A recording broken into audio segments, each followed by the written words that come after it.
To communicate pure feline terror, you only need one shape, the Halloween cat. It's a cultural shorthand we recognize, the dramatically arched spine and bristled fur. But there is a glaring biological contradiction built into this icon.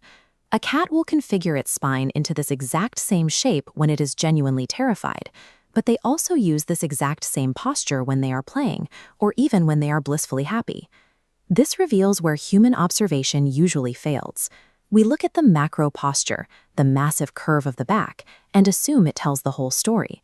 But relying on the spine alone is an unreliable way to interpret animal intent.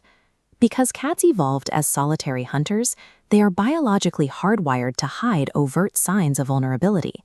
Instead of broad gestures, they communicate through highly subtle, layered physiological microsignals. To truly understand what the arched back means, we have to learn to look away from the spine entirely. We have to learn to read the feline somatic matrix, the specific combination of ears, eyes, and tail that actually decodes the emotion. Let's start with the classic defensive arch.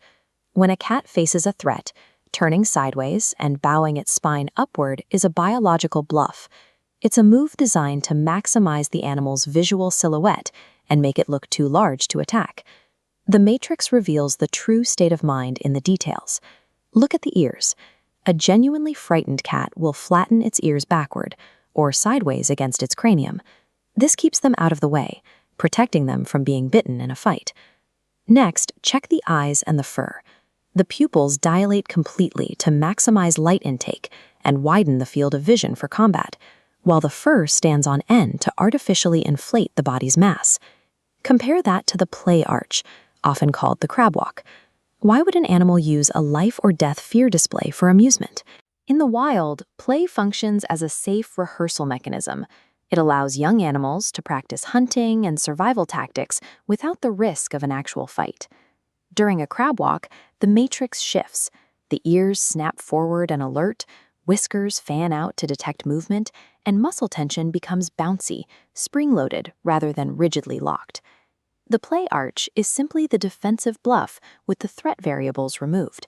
The cat gets to safely play act being big and dangerous while knowing it's among friends. Finally, we have the affiliative arch, the greeting stretch. This posture only appears under the exact opposite conditions of fear, when the animal feels entirely secure in its environment. This is the relaxed affiliative matrix. The eyes execute a slow blink, ears face forward, and the tail is held vertically high.